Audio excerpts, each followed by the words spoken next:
Hello class students, आप सभी का बहुत बहुत स्वागत करता हूं मेरे जबरदस्त चैनल कॉन्सेप्ट अप पे। दोस्तों, आज इस वीडियो के अंदर जैसे कि मैं आपके लिए सभी से वादा किया था कि आपको जो है एपी चैप्टर के रिलेटेड कोई भी डाउट मैं यहाँ पे नहीं रहने दूंगा।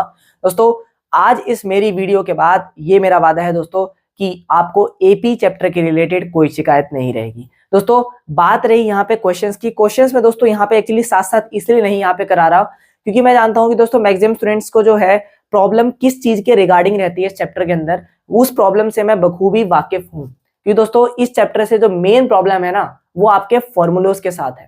दोस्तों, आपके जिस भी स्टूडेंट को इस चैप्टर के रिलेटेड प्रॉब्लम है, वो प्रॉब्लम इस वजह से है क्योंकि आप सभी के जो है यहाँ पे फॉर्मूलों के अंदर अंडरस्टैंडिंग नहीं है। आप सिर्फ क्वेश्चन के अंदर गिवन पार्ट देख रहे हो, फॉर्मूला देख रहे हो और लगा दे रहे हो। हमें ये तक नहीं पता कि ये फॉर्मूला किस चीज के लिए यूज हो रहा है। इस दोस्तों जो हमारा एपी है, उस एपी में किस तरीके से ये किस वजह से ये फॉर्मूला यूज हुआ है।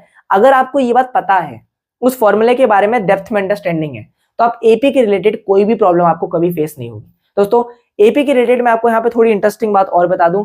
हो सकता है ये आप सभी के लिए यहाँ पे चैप्टर हो क्योंकि आपने जस्ट इसको जो है अभी क्लास 10 के अंदर स्टार्ट ही किया है, पर मेरे लिए एक यहाँ पे सिंगल टॉपिक है। क्योंकि दोस्तों मैं आपको यहाँ पे इसके बारे में एक इंटरेस्टिंग बात बता दूं कि एपी जो आपका दोस्तों एक चैप्टर नहीं है, एक टॉपिक है। क्योंकि जब आप क्लास 11th के अंदर जाओगे, जो भी स्टूडेंट जो है यहाँ पे मैथमेटिक्स को चूज करेंगे, वो अपना एक यहाँ पे चैप्टर पढ़ेंगे क्लास 11th के अंदर, सीक्वेंस एंड सीरीज। दोस्तों, हमारा जो एक सीक्वेंस है ना, ये हमारा सीक्वेंस का एक्चुअली एक पार्ट है। सीक्वेंस के दोस्तों हम यहाँ पे 3 पार्ट्स यहाँ पे पढ़ने को मिलते हैं क्लास 11th में। वो है हमारा एपी, जीपी और यहाँ पे अब थोड़ा सा जब दोस्तों आप मतलब कॉम्पिटिटिव जो साइड जाते हो, कॉम्पिटिटिव जो हमारे दोस्तों एग्जाम्स होते हैं जैसे जेडब्ल्यू मेंस, जेडब्ल्यू एडवांस, तो उसके अंदर हम यहाँ पे एक और टॉपिक जो है ऐड हो जाता है जिसको हम पढ़ते हैं हार्मोनिक प्रोग्रेशन, एचपी। दोस्तों ये 3 होते हैं, एपी, जीपी और एचपी। अभी फिलहाल के अंदर हमें एचपी और जीपी से लेना देना नहीं है। अभी फिलहाल आज हम यहाँ पे एपी की ही बात करेंगे। दोस्तों, एपी के रिलेटेड ये मेरा वादा है, मेरी जितनी भी सालों की मेहनत है आज सारी की सारी यहाँ पे मैं इनपुट आपको दोस्तों जो है एज अ आउटपुट जो है दोस्तों आपको प्रोवाइड करने जा रहा हूँ। मेरी यहाँ पे एक दोस्तों छोटी सी रिक्वेस्ट है आप सभी से, अगर आपको आज इस वीडियो से फायदा हो, अगर आपको इस वीडियो के अंदर अपनी डाउट्स क्लियर हो चुके हों, तो प्लीज दोस्तों मेरा यहाँ पे एक छोटी सी रिक्वेस्ट है, इस चैनल को सब्सक्राइब कीजिए, वीडियो को लाइक कीजिए और दोस्तों अपने फ्रेंड्स के अंदर जितना हो सके उसको शेयर कीजिए। स्टार्ट करते हैं दोस्तों इस चैप्टर को बिना किसी देरी के।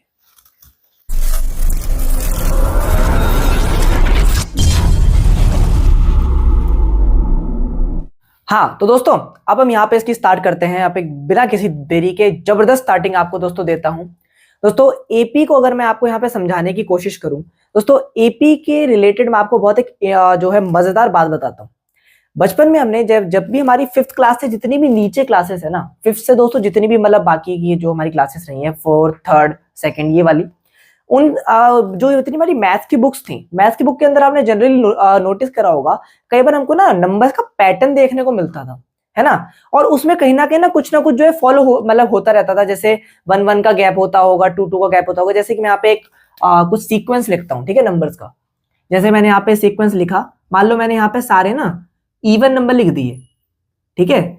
ये हमारा जो हो गया 10, उसके बाद जो हो गया 12, इस तरीके से दोस्तों हमारा यहाँ पे चलता रहेगा, ठीक है। दोस्तों अगर आप यहाँ पे नोटिस करो, हमने यहाँ पे जो है एक नॉर्मल सा मैंने सीक्वेंस लिख दिया नंबर का, और ये जो नंबर्स है ना यहाँ पर एक अपना पैटर्न फॉलो कर रहे हैं। मतलब कि अगर हम यहाँ पे इसको आम शब्दों में कहें, आम भाषा में कहें, तो यहाँ पर एक जो है हमारा गैप फॉलो हो रहा है, जो 2-2 नंबर्स का जो है, सारे नंबर्स के बीच में गैप है, ठीक है। ये हमारे मैंने सिर्फ नॉर्मल इवन नंबर्स लिख दिए।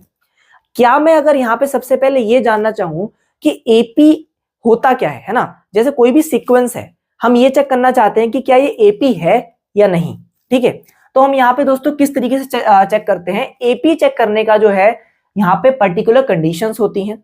सबसे हमारे दोस्तों पहली कंडीशन है, एपी तभी होगा अगर किसी भी नंबर सीक्वेंस का जो दोस्तों जैसे है, मान लो कोई भी हमारा सीक्वेंस है, ये सीक्वेंस है, अगर इस सीक्वेंस के अंदर आपको एक कॉमन डिफरेंस फॉलो हो रहा है नंबर्स के बीच में, तो वो हमारा एपी होता है। अब दोस्तों ये कॉमन डिफरेंस जो है ना, बच्चे यहाँ पे कई बार बहुत ज्यादा कॉमनली मिस्टेक करते हैं।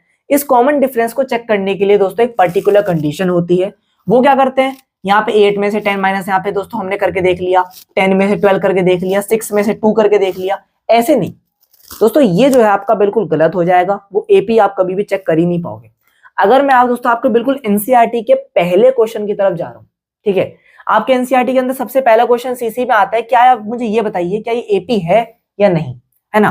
दोस्तों एपी के अंदर जो है आपको चेक करने के लिए हमेशा दो एडजेसेंट नंबर लेने हैं, मतलब कि दोस्तों आसपास के अगल बगल वाले, जैसे कि 6 8 8 10 या फिर 10 12 2 4, हमें हमेशा इस तरीके से नंबर लेना है और इस राइट वाले में से लेफ्ट को माइनस करते हैं। तब हम यहाँ पे जो है अपना कॉमन डिफरेंस चेक कर सकते हैं, जिसको हम यहाँ पे डिनोट करते हैं डी से, ठीक है। अब यहाँ पे जो है कॉमन डिफरेंस चेक करने के लिए मैं 4 - 2 भी कर सकता हूं, ठीक है। अगर हम 4 - 2 करेंगे तो हमें 2 मिलेगा। 8 - 6 भी यहाँ पे कर सकता हूं, ठीक है। 8 माइनस में 6 कर दिया तो भी हमें यहाँ पे 2 मिलेगा। इस तरीके से भी यहाँ पे मैं कर सकता हूँ। 10 - 8 कर दिया, ठीक है, तो वो भी हमें यहाँ 2 मिल गया। पर हम कभी भी ऐसे नहीं करेंगे कि इस 8 में से यहाँ पे 10 माइनस कर दिया, वो नहीं करेंगे।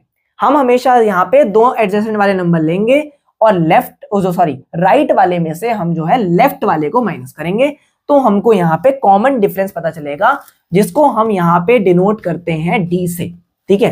दोस्तों मैं यहाँ पे आपको लिख के बता रहा हूँ, ठीक है, कॉमन। आप दोस्तों इसको अच्छे तरीके से एकदम लिख लेना ताकि आप भूलो ना। कॉमन डिफरेंस हमारा डी से डिनोट किया जाता है, और कैसे किया जाता है, adjacent number right to left minus करके देखना है, किसी में से भी कोई माइनस नहीं करना। ये मैं अभी बता रहा हूँ, ये बहुत गलत जो है कॉमन मिस्टेक होती है बच्चों से, उन्हें पता ही नहीं होता। इधर आओ, अब जो है ये हमारा है पहला नंबर, जिसको हम यहाँ पे डिनोट करते हैं ए से, ठीक है। जो हम यहाँ पे एक तरह से ये कह सकते हो अपना फर्स्ट जो है number, first number of AP, या फिर आप इसको ऐसे कह सकते हो, नंबर की जगह दोस्तों ये कह लो कि फर्स्ट टर्म, ठीक है। अब फर्स्ट टर्म, हाँ दोस्तों अब यहाँ पे इसको टर्म वर्ड ज्यादा यूज करना बड़ा ये है कि आप यहाँ पे कह सकते हो, जो है हमारे पास यहाँ पे 2, ठीक है। अब बात रही कॉमन डिफरेंस की। कॉमन डिफरेंस के रिलेटेड मैं आपको दोस्तों कुछ इंपॉर्टेंट बातें और बता दूं। कॉमन डिफरेंस हमारा नेगेटिव, पॉजिटिव, फ्रैक्शन में, डेसिमल्स में, रूट में इवन, है ना, हो सकता है। यहाँ पे कोई ऐसा रिस्ट्रिक्शन नहीं है कि डी जो है आपका नेगेटिव नहीं हो सकता या फिर ये नहीं हो सकता, है ना, डेसिमल्स में नहीं हो सकता, फ्रैक्शन में, ऐसा कोई यहाँ पे रिस्ट्रिक्शन नहीं है।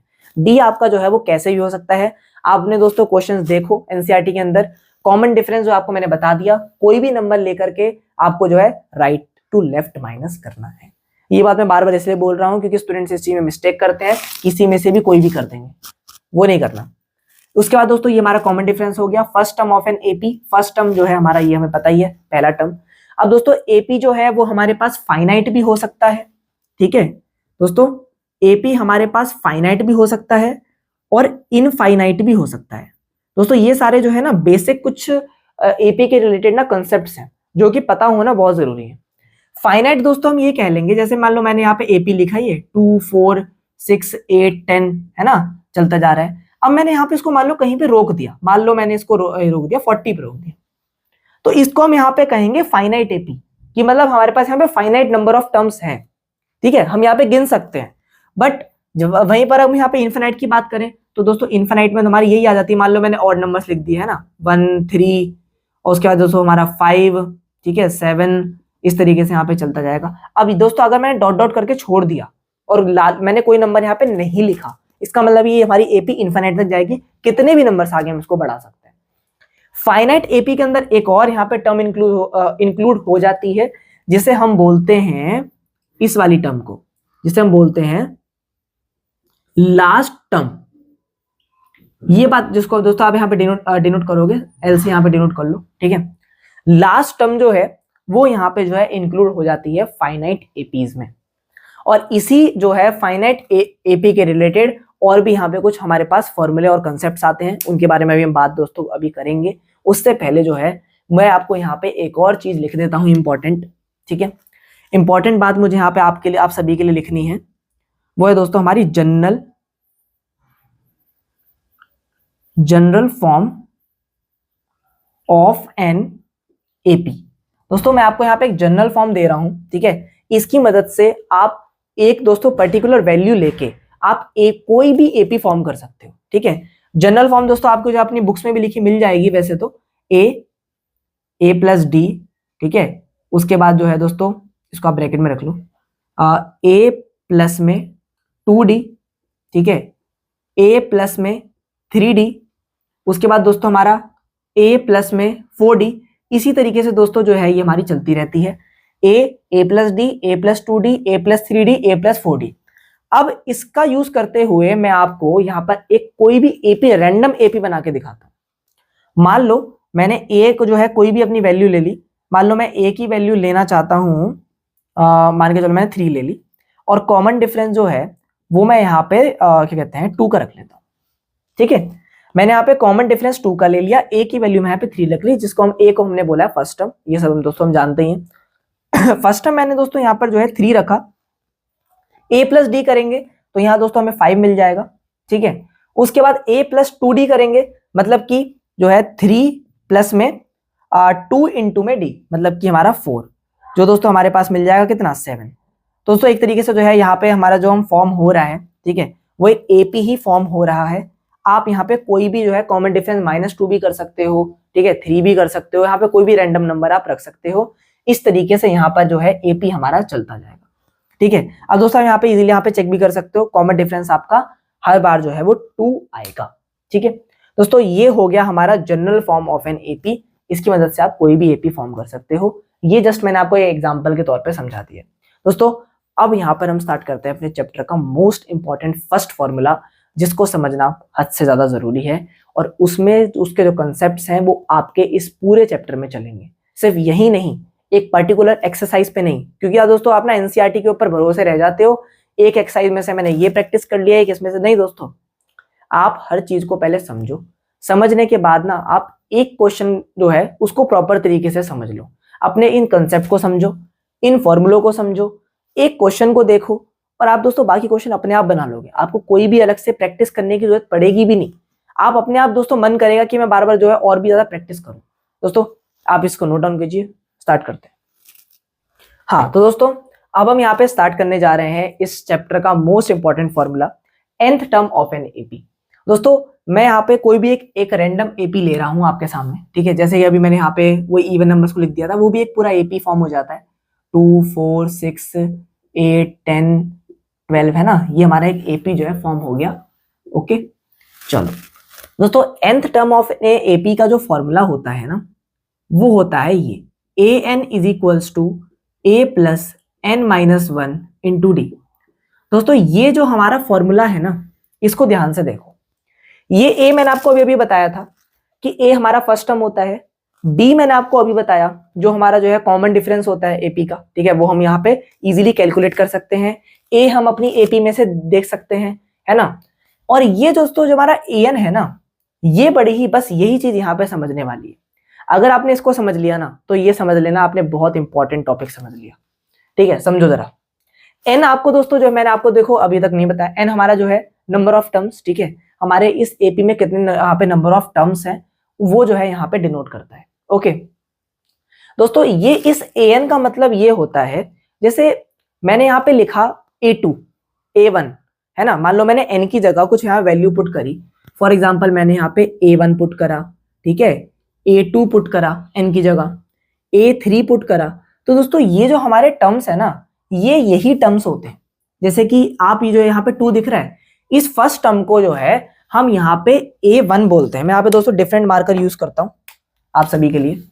ये दोस्तों हमारा होता है a1, ठीक है, ये होता है a2, ये होता है a3, ये होता है a4, ये हमारा a5। इस तरीके से जो है एक सीरीज चलती रहती है दोस्तों। तभी तो हमारे एक 11th में नाम है सीक्वेंस एंड सीरीज। ये एक सीक्वेंस है, ये ऐसे ही चलता रहेगा, a1, a2, a3, a4 और अप टू दोस्तों यहाँ पर जो है चलता रहेगा an। यही तो ये an है, और है ही क्या, यही an है। अब दोस्तों इधर आओ, ठीक है, अब जैसे ये फॉर्मूला यूज होता है, मान लो मुझे यहाँ पे जो है टर्म्स कितनी दिख रही है, मुझे a1 दिख रहा है, a2 दिख रहा है, मतलब सेकंड टर्म दिख रही है, फर्स्ट टर्म दिख रही है, थर्ड टर्म दिख रही है, फोर्थ दिख रही है, फिफ्थ दिख रही है, सिक्स्थ दिख रही है। इस तरीके से हम आगे और भी टर्म्स जो है इसमें होंगी।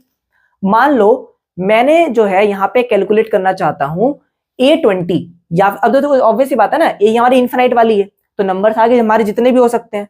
मान लो मैं यहाँ पे कैलकुलेट करना चाहता हूँ 20th टर्म, ठीक है, 50th टर्म, 100th टर्म। अब दोस्तों इस एपी को आप ऐसे लेके थोड़ी जाओगे कि इसके बाद यहाँ पे जो है 2 अपना बढ़ाते रहेंगे, 14, और जो उसके बाद दोस्तों हमारा 16, 18, इतना ज्यादा दोस्तों टाइम थोड़ी है। हम यहाँ पे कुछ एक जो है एक बढ़िया सा फॉर्मूला जनरेट यहाँ पे दोस्तों होता है, और ये वही फॉर्मूला है। इस फॉर्मूले की मदद से हम जो है दो चीजें पता लगा सकते हैं। एक तो ये कि जैसे मैंने आपको अभी बोला A50 A100 है ना, मतलब 100th टर्म। इस AP की अगर मैं आगे चलाता जाऊं, जैसे 1 2 3 4 5 6 6 टर्म ये है, 7th 8th 9th 10th up to 100, मैं आपसे ये पूछूं मुझे 100 टर्म बताओ इस AP का, तो वो आप इस फॉर्मूले का यूज करके बता सकते हो कि 100th टर्म क्या होगी। ठीक है, जैसे मैं आपको देखो अभी बताता हूं। मैं मान लो इन्हीं टर्म्स में से आपको निकाल के दिखाता हूं, एक प्रूफ दे देता हूं। मैं मान लो मुझे चाहिए A6, ठीक है, तो अब यहां पे मैंने n की जगह 6 पुट कर दिया। ए क्या है हमारा, A तो होता है दोस्तों, या मान के चलो बाय डिफॉल्ट A1 होता है, ये फिक्स होता है। ये जहां पे A लिखा होता है ना, ये आपकी फर्स्ट टर्म होती है, और वो आपको AP के अंदर मिलेगी। ऑब्वियस सी बात है, AP को कुछ शुरुआत तो होगी ना। तो हमारे पास यहाँ पे A1 की वैल्यू है 2, ठीक है, प्लस में अब देखो अभी मैंने यहाँ पे क्या पुट किया था, 6 किया था, तो यहाँ पे n की जगह 6 पुट करूंगा, 6 - 1 इंटू में d दोस्तों हम अपने AP से जो है वो कैलकुलेट कर सकते हैं। अगर मैं इस AP का A बोलूं, मतलब A1 बोलूं, तो वो 2 है। अगर मैं कॉमन डिफरेंस बोलूं तो वो भी हमारे पास यहाँ पे 2 है। कोई दिक्कत दोस्तों? देखो अब अभी मैंने आपको कॉमन डिफरेंस निकालना सिखाई दिया था, है ना। 8 - 6 करोगे, 4 - 2 करोगे, कोई भी कर लो भाई, राइट टू लेफ्ट करना है, दो एक साथ वाले नंबर लेने हैं। 4 और 2 ले लिया, तो 4 में से 2 माइनस करा, 2 कॉमन डिफरेंस आ गया। यहां से भी आप चेक कर सकते हो, 12 - 10 2, हर बार 2 आएगा। ये कॉमन डिफरेंस जो है फॉलो होगा। अगर ये कहीं भी बिगड़ा, वो AP नहीं है, वो AP वहीं के वहीं खत्म हो जाएगी, और ये जो है कॉमन डिफरेंस नहीं बिगड़ेगा। ठीक है, अब दोस्तों यहाँ पे मैंने जो है इसको वैल्यू 2 डाल दी। ठीक है, अब इसको यहाँ पे थोड़ा सा कैलकुलेट करते हैं। मैं यहाँ पे A6 मतलब कि इस AP का मैं 6th टर्म जानना चाहता हूं क्या है ना। तो ये हमारा हो गया 2 प्लस में 5 इंटू 2, ठीक है। तो A6 is equals to 2 plus में ये कितना हो गया दोस्तों, 10, और हमारे पास A6 की वैल्यू आ गई 12। क्या दोस्तों इस AP के अंदर हमारी जो 6th टर्म है, क्या वो 12 है? खुद चेक कर लो, आपके सामने यहाँ मैं सबूत दे रहा हूं। First, second, third, fourth, fifth, sixth, अरे वाह, 6th टर्म तो भाई बिल्कुल सही है, 12। ऐसे ही आप इस AP के अंदर, मैं आपको एक और चलो यहाँ पे सबूत दे देता हूं, अगर अभी भी विश्वास ना हो रहा हो। मान लो मैं यहाँ पे 4th टर्म निकालना चाहता हूं, ठीक है, तो यहाँ पे A दोबारा से 2 प्लस में 4 माइनस जो है फॉर्मूले के अकॉर्डिंग 4 माइनस हम 1 करेंगे, इंटू में D करेंगे 2, यही करेंगे। ठीक है, 4 - 1 मतलब कि n - 1, n की वैल्यू मैंने यहाँ पे 4 ली है, मतलब कि 4th टर्म मैं यहाँ पे निकालना चाह रहा हूं। ठीक है, तो A4 is equals to 2 plus में यहाँ पे हो गया 3 इंटू में 2, तो A4 is equals to 2 plus में 3 इंटू 2 6, तो A4 आप देखोगे कि 8 आ रहा होगा। क्या ये मैच हो रहा है? बिल्कुल हो रहा है। फर्स्ट, सेकंड, थर्ड, फोर्थ, इस तरीके से आप किसी भी AP का कोई सा भी टर्म कैलकुलेट कर सकते हो इस फॉर्मूले की मदद से। अब समझ में आया ये फॉर्मूला किस लिए यूज होता है? अभी मैंने इसका एक यूज बताया, इसका एक यूज और है, अभी बताता हूं, बस मुझे 2 मिनट और दो। मैं यहां पे मान लो निकालना चाहता हूं A100 term of N AP। मैं इसकी ये चाहता हूं कि आगे चलता जाएगा जब 7 8 9, ठीक है, मतलब कि अब इसका 7th टर्म क्या होगा, 2 इसमें वो कर दो ऐड, ठीक है, 2 ऐड ही तो होता आ रहा है, कॉमन डिफरेंस हमारा 2 है। 2, अब देखो इधर जरा, अगला टर्म क्या होगा, अगला टर्म होगा 14, ठीक है, उसके बाद होगा क्या, 14 के बाद 16, 16 के बाद 18, 18 के बाद 20, ऐसे करते करते हमारा 100th टर्म क्या होगी वो मैं यहाँ पे कैलकुलेट करना चाहता हूं। पर मेरा ऐसे मन नहीं है भाई, मुझे तो है वैसे बहुत टाइम लग जाएगा 100th टर्म निकालने के लिए, ये तो अभी 6 ही लिखे हैं, तो मुझे 100 लिखने पड़ेंगे। मैं 100 लिखूंगा क्यों, मैं इस फॉर्मूले का यूज करूंगा। देखो जरा, A है हमारे पास 2, ठीक है, ये कितना हो गया हमारा 100 - 1 इंटू में 10, कोई प्रॉब्लम बिल्कुल नहीं।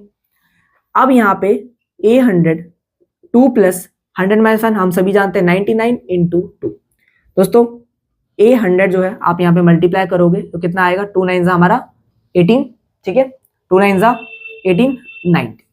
इसका मतलब A100 हमारे पास क्या आएगा, आप यहाँ पे दोस्तों 2 प्लस कर दो 200। क्या दोस्तों ये गलत है? बिल्कुल नहीं दोस्तों। आप इस AP का जब आप 100 टर्म्स को लिख लोगे तो आपका जो 100th टर्म आएगा वो 200 आएगा। ठीक है दोस्तों, अब आप दोस्तों ये देखो, ये बहुत ज्यादा दोस्तों नॉर्मल सी चीज है। देखो मैंने यहाँ पे क्या करा, यहाँ पे हमने A1 लिखा, प्लस में 99 आएगा, 100 माइनस 1 इंटू में D, 2 9 18, ठीक है। उसके बाद यहाँ पे 2 9 18, ये हमारा दोस्तों इजीली सॉल्व होकर के निकल के आ गया। A100 हमारा 200 होगा।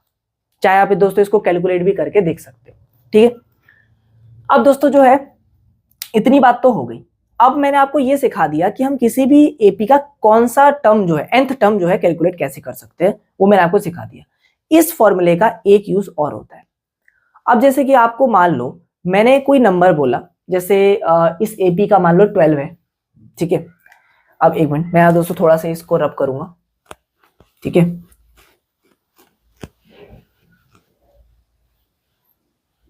हाँ दोस्तों, अब जैसे मान लो हमारा जो क्या कहते हैं, हमें यहाँ पे दोस्तों 12 लिखा हुआ है इस एपी का, वो मैंने यहाँ लिख लिया है। मैं ये जानना चाहता हूं कि ये जो नंबर है ना, ये हमारा कौन सा nth टर्म है। मतलब कि क्या ये फर्स्ट टर्म है, क्या नहीं। देखो फर्स्ट टर्म तो खैर हमें पता चल ही जाएगा देख के। मान लो कोई आगे का कोई नंबर लिखा हुआ है, हमको पता नहीं है, एक एपी चले जा रही है, एक आगे मान लो कोई नंबर आ गया। अभी फिलहाल मैं ये बात मुझे पता है कि मैंने यहाँ पे नॉन नंबर लिया कि मुझे पता है कि 12 है इसमें, है ना। अब इस 12 को मैं ये जानना चाहता हूं कि ये कौन सा nth टर्म है, मतलब कि फर्स्ट, सेकंड, थर्ड, फोर्थ। तो ये 6th टर्म है क्या ये 7th टर्म है, क्या ये 8th टर्म है। तो ये कैसे पता चलेगा, आओ वो जानते हैं। मैं इस 12 को इस an की जगह पुट कर दूंगा। अगर मुझे ये जानना है कि ये वाला नंबर हमारा कौन सा nth टर्म है, मतलब 6th टर्म है या फिर 10th टर्म है या फिर 15th टर्म है या फिर 20th टर्म है ना। ऐसे करते करते आएंगी ना। अब देखो यहां से अगर हमें तो देख के पता चल रहा है कि ये 6th टर्म है। आओ जरा चेक करते हैं क्या ये 6th टर्म है, ठीक है। First, second, third, fourth, fifth, sixth, क्या ये 6th टर्म है। अगर हमारे पास n की वैल्यू 6 आ जाए, इसका मतलब वो 6th टर्म है, ठीक है। देखो जरा यहाँ पे A1 की वैल्यू दोबारा ऑब्वियस ही बात है वही पुट करेंगे। n की वैल्यू अब हमें पता नहीं, कॉमन डिफरेंस 2 था। ये दोस्तों इस तरफ आ जाएगा 10, ठीक है। और यहाँ पे जो है इसको मल्टीप्लाई कर लेंगे क्या, चलो मैं एक बार यहाँ पे लिख ही लेता हूँ ज्यादा में। देखो मैंने सिर्फ कुछ नहीं करा, 2 को इस तरफ लाया, 12 माइनस 2 करा है, 10 आ गया, ठीक है। अब 10 is equals to 2n minus 2, ठीक है। ये 2 इस तरफ आएगा। अब दोस्तों ये हो जाएगा हमारा, माइनस का था प्लस का हो जाएगा 12, और जो है यहाँ पे 2n। अब दोस्तों यहाँ पे n की वैल्यू देख सकते हो, ये 2 मल्टीप्लीकेशन में इधर आके डिवाइड में आ जाएगा, हमारे पास n की वैल्यू आ जाएगी जो कि है 6। क्या दोस्तों हमारे एपी के अंदर क्या वो 6 है, बिल्कुल है, कोई प्रॉब्लम नहीं है ना। अब दोस्तों आओ जरा हम इसी को चेक करते हैं। मैंने आपको ये बोला कि जब आप 100 तक जाओगे ना, 7th 6th, ठीक है, sorry 7th 8th 9th 10th, जब आप आगे 100 तक जाओगे तो वो आपको 200 मिलेगी, ठीक है। अब मैं इसका उल्टा करता हूं, मैं ये जानना चाहता हूं कि इस एपी में, अब इवन नंबर्स का एपी है ना, सारे सारे इवन ही है, तो 200 तो जरूर आएगा। ऐसा तो हो नहीं सकता कि 200 नहीं आएगा, बिल्कुल आएगा, है ना। इवन नंबर्स है ना सारे, ठीक है। अब कॉमन डिफरेंस तो फॉलो होगा ही। अब मैंने यहाँ पे ये चेक करना चाहा क्या ये 200 100 टर्म है क्या, चेक करें। मैं यहाँ पे क्या करूंगा, तो बीच वाला जो है मैं यहाँ पे रब कर रहा हूं, ठीक है। अब मैंने यहाँ पे क्या करा, इस 200 को an की जगह रख दिया, ठीक है। a की वैल्यू डाली और n की वैल्यू मैं यहाँ पे निकालूंगा, ठीक है। चलो ये यहाँ पे इस तरफ आ गया, जो कि हो जाएगा 198 हो जाएगा, क्योंकि 2 इधर आके दोस्तों माइनस होगा ना। ये जो है यहाँ पे मल्टीप्लाई करूंगा तो 2n माइनस 2, कोई दिक्कत नहीं है। ये इस तरफ आएगा, ठीक है, जो हमारा माइनस का 2 इस तरफ आके प्लस का हो जाएगा, तो ये कितना हो जाएगा 200 2n। अब ये हो गया हमारा 200 अपॉन में 2, ये लो, ये आ गया हमारा n की वैल्यू 100। n की वैल्यू 100 का मतलब ये है कि ये जो 200 था, जैसे हमारे पास कोई भी बीच में टर्म आती है ना, जैसे मान लो 200 इसमें जरूर आएगा, तो हम ये भी चेक कर सकते हैं कि कौन सा nth टर्म है, क्या ये 6th टर्म है, क्या ये 20th टर्म है, क्या ये 50th टर्म है। नहीं, हाँ हमें पता चला ये 100th टर्म है, ठीक है। ये 2 यूज होते हैं इस एक सिंगल फॉर्मूले के। आप कोई भी वैल्यू निकाल भी सकते हो और ये भी पता कर सकते हो कि कौन सी nth टर्म है। क्या दोस्तों ये बात क्लियर हुई? थोड़ी सी मैं समझ सकता हूं, क्या पता कंफ्यूजिंग भी यहाँ पे लग रही हो, थोड़ी सी दोस्तों आप जब क्वेश्चंस को देखोगे ना तो आसान लगने लगेगा। अब यहाँ से एक बहुत इंपॉर्टेंट और जरूरी कंसेप्ट देने जा रहा हूँ जो कि आपको हर कोई नहीं देगा दोस्तों, मैं दे रहा हूँ। ठीक है, चलो आओ बताता हूँ क्या। सबसे पहले जो है इसको आप मैं एक साइड होता हूँ, देख लो आप आराम से। हाँ तो दोस्तों मैं आपको अभी यहाँ पे यही बता रहा था, मैं एक बहुत ज्यादा जबरदस्त कंसेप्ट जो है आपको देने जा रहा हूँ, है ना दोस्तों। अभी तक तो देखो मैंने आपको यहाँ पे ये बता दिया कि हम यहाँ पे कोई भी जो है इस टर्म्स में से कोई भी नंबर यहाँ पे कैलकुलेट कर सकते हैं, 100th है ना, 20th, कोई भी यहाँ पे नंबर जो है वो कैलकुलेट कर सकते हैं इस फॉर्मूले का यूज करके। और कैसे कर सकते हैं वो भी मैंने आपको दिखा दिया, कोई प्रॉब्लम बिल्कुल नहीं। अब जरा सुनो, मैंने आपको ये भी बता दिया कि अगर मान लो कोई टर्म है, मान लो इसके अंदर जो है इवन नंबर ही आएंगे सारे के सारे, है ना, इस एपी के अंदर। दोस्तों ये जो है एपी मैंने आप यहाँ पे स्पेशली जानबूझ के लिए है ताकि आपको इजीली ना जो है समझ में भी मतलब आ सके जो मैं कह रहा हूँ। आपको एग्जाम में ऐसी एपी नहीं मिलेगी, आपको बहुत अटपटी सी एपी मिलेंगी। हो सकता है रूट की फॉर्म में भी मिल जाए, हो सकता है जो है फ्रैक्शन फॉर्म में भी मिल जाए, हो सकता है डेसिमल फॉर्म में भी मिल जाए, कैसी भी एपी आपको मिल जाएगी, पर कंसेप्ट आपको वही यूज करना है जो मैंने सिखाया है। कॉमन डिफरेंस वैसे निकालना है जैसे मैंने आपको बताया है ना। अलग तरीके से अपना दिमाग चलाओगे सारी की सारी गड़बड़ हो जाएगी, कुछ फायदा नहीं है ना दोस्तों।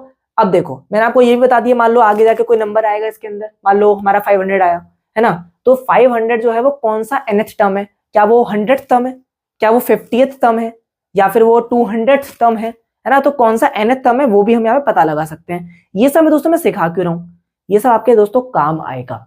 सारी की सारी कहानी ये है, ये आपको मैं यहाँ पे जितना भी बता रहा हूँ सारे आपके क्वेश्चंस के अंदर काम आएगा। आपको ये सब चीजें चाहे मेरे से दोस्तों जो है सुनने में ये लगे कि मैं क्या बता रहा हूँ, ये तो बहुत ज्यादा कुछ काम का तो लग नहीं रहा है। नहीं दोस्तों, मैं आपको क्वेश्चंस कराऊंगा, एक एक कंसेप्ट आपके काम आएगा, ये मेरा दोस्तों वादा है। मैं आपको खुद ये सारे कंसेप्ट उसके अंदर यूज करूंगा। थर्ड आपको दोस्तों मैं बताता हूँ, सुनो जरा।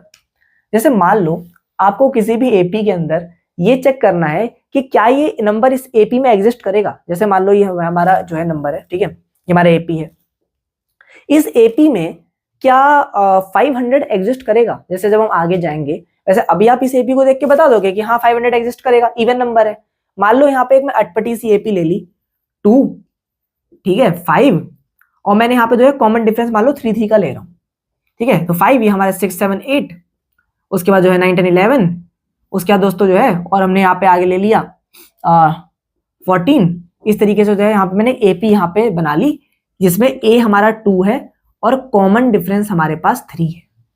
ठीक है, आप यहाँ पे देख सकते हो दोस्तों, कॉमन डिफरेंस 3 है, ए हमारे पास 2 है। क्या इस एपी में आप बता सकते हो, मैंने ऑड और इवन इसके अंदर दोनों डाले इस एपी में।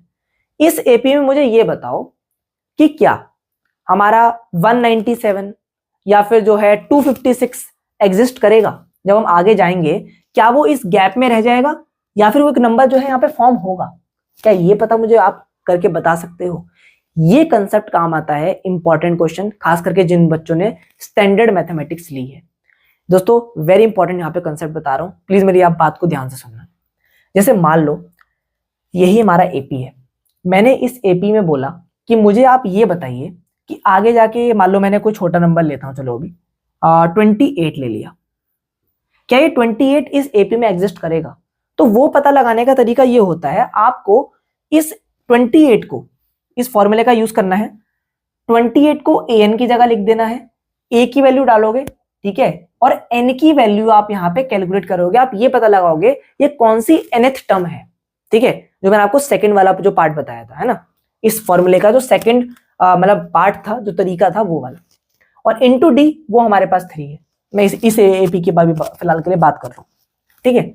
अब मैं यहाँ पे जब n को कैलकुलेट करूंगा, ये इस तरफ हो जाएगा कितना 26, ये हो जाएगा 3n माइनस में 3, ठीक है, ये इस तरफ आएगा प्लस का 3 हो जाएगा, तो ये कितना हो जाएगा दोस्तों जो 29, ठीक है, ये 3n।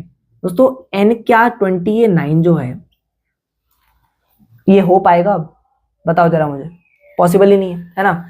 n की वैल्यू हमारी जो है हमारी डेसिमल में आएगी। एक तरह से दोस्तों मेरे पॉसिबल कहने का मतलब ये था कि हमारी n की वैल्यू जो है वो हमें यहाँ पे डेसिमल्स में देखने को मिलेगी, ठीक है। अगर हमारे n की वैल्यू अगर कभी भी डेसिमल में आती है, फ्रैक्शन में आती है, या फिर रूट्स में आती है, या फिर कोई भी अलग से फॉर्म में आती है एक्सेप्ट पॉजिटिव इंटीजर, दोस्तों n की वैल्यू हमेशा पॉजिटिव इंटीजर आ सकती है। क्या मैं ये कहूंगा -6th टर्म बताओ, क्या मैं ये कहूंगा -3rd टर्म बताओ?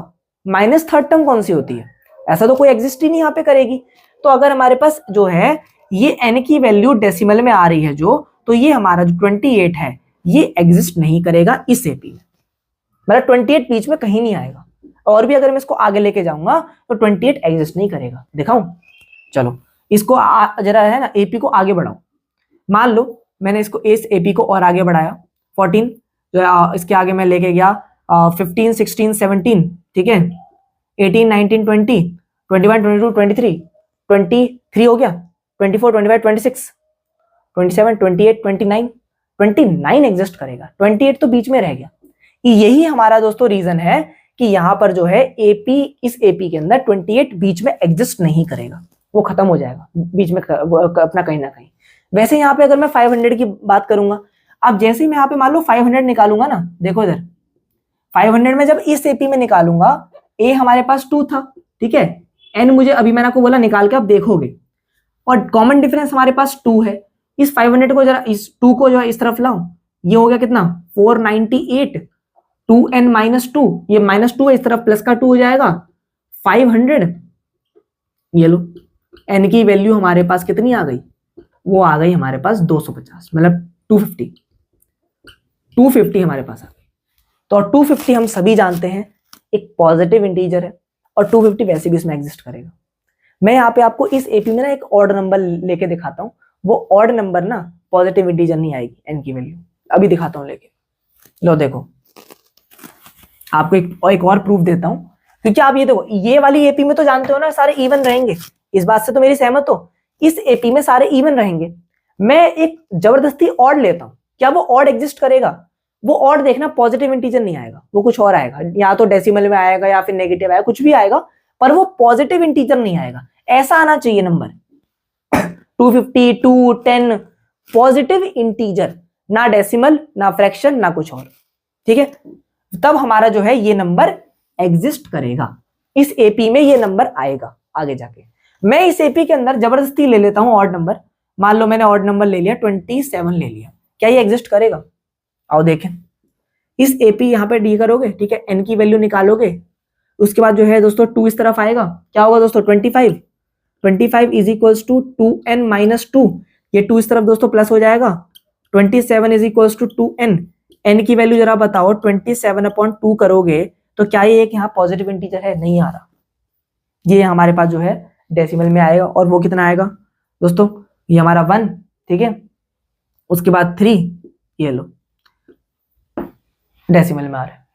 अब दोस्तों एक मुझे बात बताओ, ये डेसिमल में नंबर आ रहा है, तो ऑब्वियस सी बात है हम ये खुद भी जानते थे कि ये नंबर इसमें एग्जिस्ट नहीं करेगा, और n हमारा डेसिमल में भी आ रहा है, ये नंबर इसलिए एग्जिस्ट नहीं करेगा।